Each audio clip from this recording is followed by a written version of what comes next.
Volvemos a sentarnos con los amigos de la Asociación de Divulgación Científica de Alicante. En este caso, hoy conocemos a Sergio Escamilla, que nos acompaña para hablar de un tema que además es su especialidad. Hoy vamos a hablar, vamos a hablar de la consciencia. Sí. Eres doctorando en neurociencias.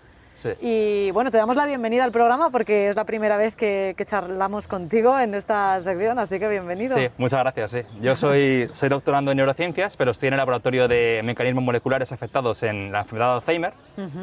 Y esto de la consciencia me viene un poco de fuera del laboratorio, no me dedico a ello, pero me interesaba mucho desde antes de entrar en investigación de neurociencia. Estudié un máster en neurociencia que ni siquiera nombró la consciencia. Y luego en el laboratorio, claro, yo trabajo con moléculas, así que la consciencia queda un poco lejos. Pero bueno, me he ido adentrando por mi cuenta y puedo decir alguna cosilla. Hoy nos acompañas dentro de esta sección que tenemos con la asociación. ¿Eres también reciente en la asociación? Sí, yo acabo de entrar en la Asociación de Divulgación Científica de Alicante y la verdad es que hace cosas muy chulas. Está Noches de Ciencia, en la que traen a expertos que hablan de su tema. Y luego, por ejemplo, yo me estrené justo ayer dando una charla en el Instituto Jaime II, en la Semana de la Ciencia. Y bueno, independientemente de la asociación, pues también tengo un podcast en la radio UMH, que se llama Charlas de Ciencia, en la que he entrevistado a algunos científicos importantes a nivel nacional. Y también en la revista UMH Sapiens de la universidad también he escrito ahí algún artículo. ¿Qué tal están yendo esas charlas? La charla que tenías en el instituto, ¿estáis divulgando este tema también en institutos? ¿Lo abrís al público? ¿Dónde es más importante dejar que vaya fluyendo esta información? Sí, bueno, realmente depende un poco del tema. Hay temas que son más complejos que otros y que no aceptan un público más joven. Pero la consciencia, pues todos tenemos consciencia, ¿no? Entonces, pues todo el mundo lo podemos entender en mayor o menor grado. Y luego, pues también tratamos otros temas, cada uno trata un poco de lo suyo, ¿no? en la asociación. Esta charla, por ejemplo, que tuviste ayer, ¿la has dado en más sitios? ¿Está previsto que la des en más sitios? Es mi primera charla, la he dado 2 veces en el mismo instituto. Y bueno, conforme vayan saliendo nuevas cosas, claro, por supuesto. Porque ahora está complicado, ¿no? Poder acercarse y dar charlas. Claro, y también el número de gente. Antes de ayer se lo di a 13 y ayer a 15 o así. Como en los temas de la aglomeración de gente está complicado, pero bueno, no hay problema. Bueno, pero la ciencia resiste. Sí. Vamos ya al tema con el que hoy queríamos hablar contigo. Sí. Vamos a empezar por lo básico. ¿Qué es la consciencia? Bueno, pues esa pregunta no es trivial. Ahí llevamos 2000 años intentando contestarla. Pero el estudio científico de la consciencia empieza aproximadamente hace unos 30 años, en los 90. Y las definiciones son muchas, se centran en muchas cosas distintas, desde distintas aproximaciones. Pero hoy en día la definición más utilizada para estudiar la consciencia es que la consciencia es cualquier posible experiencia. Lo que nosotros experimentamos segundo a segundo, día a día, eso es la consciencia. Por ejemplo, si nos pegan un golpe muy fuerte en la cabeza, nos quedamos inconscientes, no tenemos ninguna experiencia consciente. Y cuando recuperamos la consciencia, es como que no había nada y de repente ahora eres tú otra vez, ¿no? Ese no haber nada es la inconsciencia. Luego, por ejemplo, Descartes es famoso por la frase pienso, luego existo, ¿no? Sí. Y es una frase interesante porque dice que lo único que yo sé con certeza es que yo existo, yo soy consciente. Yo puedo inferir que tú, que estás hablando conmigo, también eres consciente, pero no estoy seguro. Yo estoy seguro que yo soy consciente. Tú podrías ser, en lo que en filosofía se llama, un zombie filosófico, que es que tienes un comportamiento que aparenta ser consciente, pero podría no serlo. Y eso es interesante, ¿no? Porque implica que la consciencia no tiene por qué haber un comportamiento. Por ejemplo, yo puedo estar con los ojos cerrados en el elemento sensorial, meditando con la mente totalmente en blanco, no tengo estímulos sensoriales, no estoy pensando en nada y sigo siendo consciente. Luego, la consciencia está muy vinculado al estar vivo, al experimentar el mundo. Pero entonces no hay una definición clara, precisa de qué es la consciencia. No estamos en condiciones todavía. La definición que utilizan los científicos para trabajar con ello es la experiencia. Tener la experiencia de algo. Por ejemplo, si yo te pongo una imagen durante unos 100 milisegundos, ese tiempo es muy cortito y está en el umbral de que se procesa conscientemente o se procesa inconscientemente. Si yo te pongo una imagen durante 3 milisegundos, muy poquito, tú a lo mejor dices, uy, he visto algo, pero no sé qué he visto. Era una cara, era un perro, no sé lo que he visto. Ahora, si te lo pongo durante 120 milisegundos, dices, era una cara, era un perro, seguro. Ahora, si te lo pongo en un umbral, 100 milisegundos, hay veces que lo sabes, hay veces que no lo sabes, es decir, hay veces que eres consciente de haberlo visto, o hay veces que la información se procesa inconscientemente y no hay una experiencia consciente, no hay consciencia de lo que has visto. Eso, jugando con esos umbrales, cuando vemos algo, cuando hay algo externo que admitimos así en el cerebro, ¿se sabe qué consecuencias tiene? Bueno, se sabe que, por ejemplo, aunque algo haya sido procesado inconscientemente, podemos recordarlo, podemos evocarlo. Eso es un tipo de aprendizaje también, pero sin duda de lo que somos conscientes se queda más, ¿no? Tenemos más acceso a ello y podemos utilizarlo más en nuestro día a día. Por ejemplo, en la toma de decisiones, se cree que la mayoría de toma de decisiones en nuestro día a día es inconsciente. Es una vía rápida de toma de decisiones, pero también hay otra vía de decisiones, de toma de decisiones, que es consciente. Por ejemplo, la sabiduría popular lo dice como piénsatelo otra vez, dale otra vuelta, y de repente dices, uy, no, es verdad, no es buena idea, ¿no? Eso entra en la consciencia y esto permite, pues, integrarlo todo un poco, calcular mejor las probabilidades de cada elección posible y así tomar la mejor decisión de manera consciente, ¿no? También nos hablabas de los correlatos neuronales de la consciencia, ¿qué son? Sí, bueno, esto parte de la idea de que la consciencia ocurre en el cerebro, ¿no? Si yo te pego con un bate vivo en la rodilla, te va a doler mucho, pero no pierdes la consciencia. Pero si te pego en la cabeza, ahí sí pierdes la consciencia. Podemos inferir por distintos experimentos a lo largo de la historia que la consciencia está en el cerebro. Y concretamente, debido a la activación de neuronas, ¿no? En el cerebro hay neuronas y hay otros tipos de células. Hay venas, hay arterias, hay la glía, pero se cree que está en la activación de las neuronas. Pues un correlato neuronal de la consciencia es el conjunto mínimo de neuronas suficiente para tener una experiencia consciente. Por ejemplo, si yo estoy viendo un árbol, en mi cerebro tiene que haber un conjunto mínimo de neuronas que se estén comunicando de una manera específica para crear la experiencia consciente de que yo estoy viendo un árbol. Si yo veo un árbol distinto, pues quizás el correlato neuronal de la consciencia, el conjunto mínimo de neuronas, es similar cuando yo veo una palmera que veo un arbusto. A lo mejor hay algo que se comparte, pero no serán el mismo, porque las experiencias son distintas. Y esta aproximación del correlato neuronal de la consciencia la toma Christoph Koch, un neurocientífico de Francis Crick, que tiene el premio Nobel por descubrir la estructura del ADN, y en los 90 empiezan a intentar descubrir estos correlatos neuronales de la consciencia.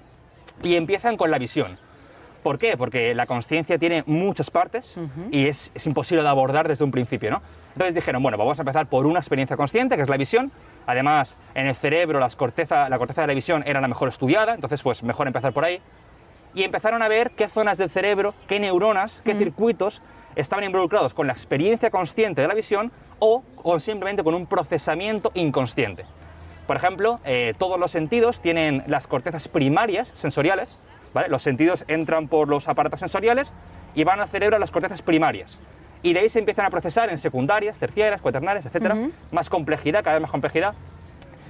Pues, por ejemplo, para tener una experiencia consciente y visual, la corteza primaria parece que no es necesaria. Es necesaria para que entre la información, pero luego en la experiencia consciente en sí no es necesaria.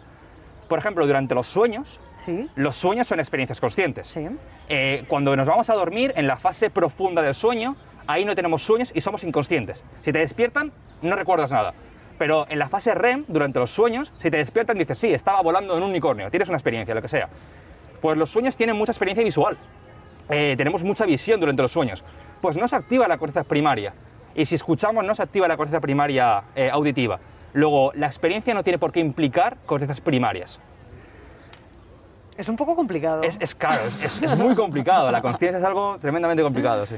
El estudio de la consciencia, seguir avanzando en esta materia, ¿qué aplicaciones médicas puede tener? ¿A qué nos lleva? ¿A entender mejor a enfermedades, a saber buscarles un tratamiento? ¿En qué trabajáis? Pues tiene muchas aplicaciones. Por ejemplo... Lo digo porque así a priori puede parecer un tema filosófico, sí, pero estamos hablando de ciencia. Sí, claro. Por ejemplo, si tienes un accidente de coche y tienes un daño cerebral y te quedas en coma, tú no te vas a mover, estás paralizado, puede que de por vida, pero ¿estás consciente? Si estás inconsciente, es prácticamente estar muerto. Tu corazón está latiendo, tus sistemas están vivos, pero a efectos prácticos es como si no hubiese nadie. En tu cerebro no hay nadie. Si te hablan, no escuchas. Si te tocan, no sientes. Pero puede que estés consciente. Puede que tú estés en coma y estés consciente. Estés atrapado en tu propio cuerpo. Eso es una tortura inimaginable. O sea, tiene que ser terrorífico durante décadas. Pues hay una teoría de la consciencia que se llama teoría integrada de la información, que es una teoría científica, ¿vale? Teorías de la consciencia autoproclamadas, hay muchas, pero realmente la mayoría no son teorías, son hipótesis de trabajo, son opiniones. Yo tengo una teoría que creo que la consciencia es lo que sea, pero realmente una teoría tiene que hacer predicciones que sean científicamente demostrables, que se puedan testar científicamente. Y en este ámbito hay una teoría, que es la teoría integrada de la información, que es algo compleja, pero hace ciertas predicciones y se están empezando a utilizar en clínica. Por ejemplo, hay una técnica basada en esta teoría que consiste en, con una máquina que se llama estimulación magnética transcraneal, darle un pulso magnético al cerebro y estudiar con un escáner las ondas del cerebro. Si esas ondas son complejas, son muy complicadas, inferimos que hay consciencia, que la persona está consciente, y si las ondas se desvanecen rápidamente, decimos que esa persona está inconsciente, no tiene una consciencia.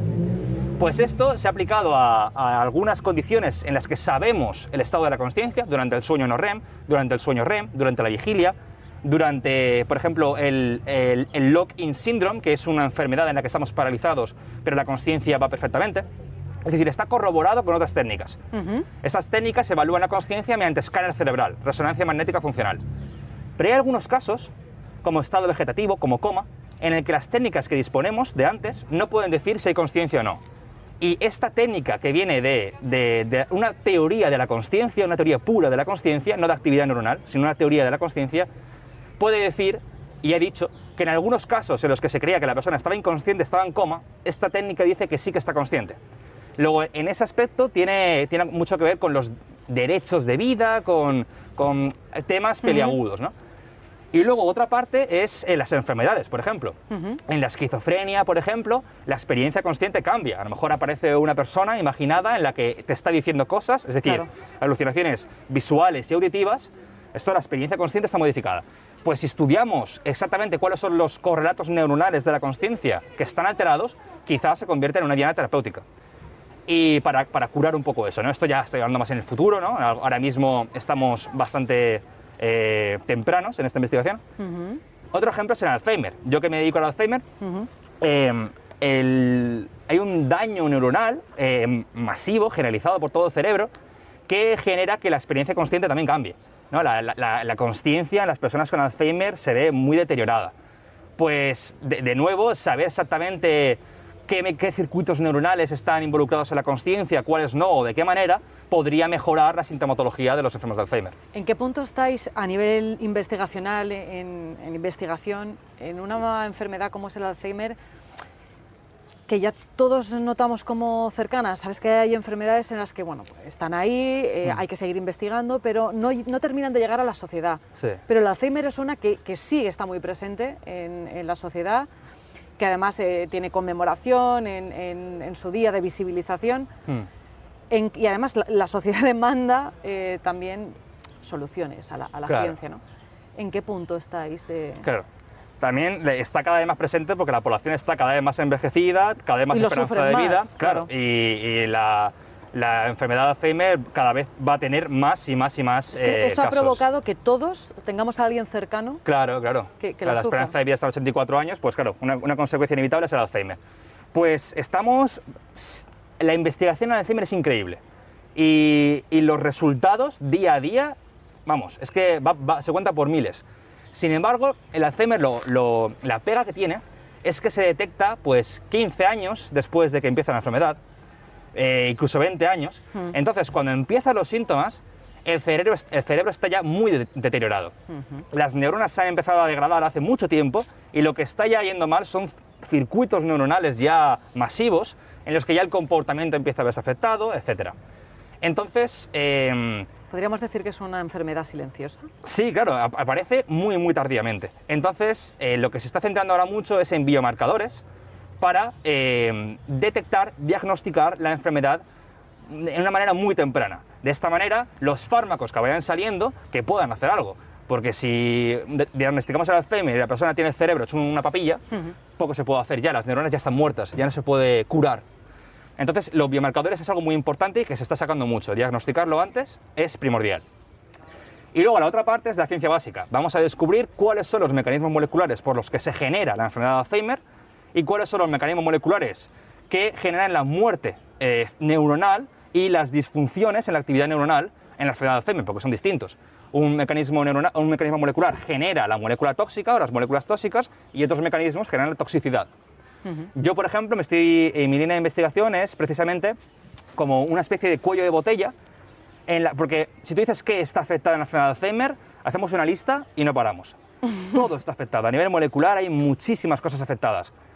Diana terapéutica, pues no podemos atacarlas todas. Entonces, una aproximación es, bueno, vamos a buscar como cuellos de botella en la que muchos mecanismos tóxicos generen la muerte de la neurona por un mecanismo. Y yo estoy en uno de esos cuellos de botella, que es mediante el receptor NMDA, se llama.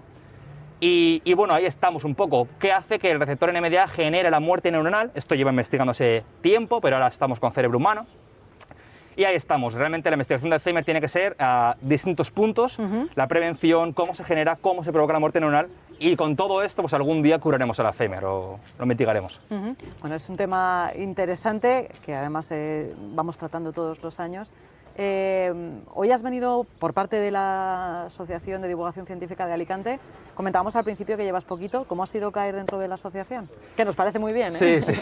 Pues a mí me gustaba bastante la divulgación. Ya he comentado que he publicado un artículo en la UMH Sapiens. Tenía un podcast y sigo teniendo en la radio UMH.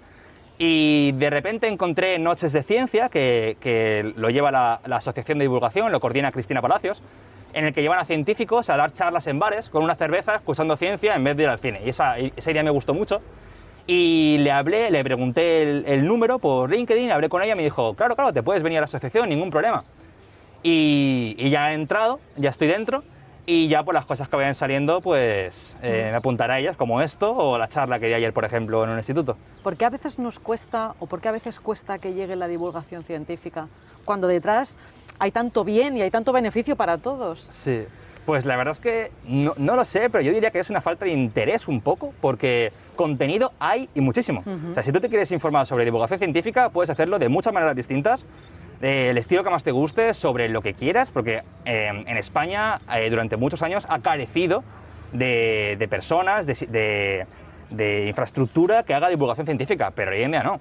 Hoy en día tenemos YouTube, tenemos podcasts, infinidad de podcasts, tenemos artículos de muchas revistas, básicamente sí, y se dan a conocer por Twitter, a lo mejor en la tele, a lo mejor hace falta un poco más, pero realmente si te quieres informar, puedes. O sea, si tienes interés, puedes. Bueno, pues nosotros vamos a seguir intentando ayudar, en este caso a la ciencia, viene muy bien. Con estos espacios de divulgación científica. Sí. Te esperamos en otro programa más adelante. Hoy hemos hablado de la consciencia, hemos dejado caer algo por ahí del Alzheimer, que puede ser un tema muy interesante para abordar más adelante. Así que bueno, te esperamos en otro programa cuando quieras. Vale, aquí os abrimos el espacio. Muchas gracias por invitarme.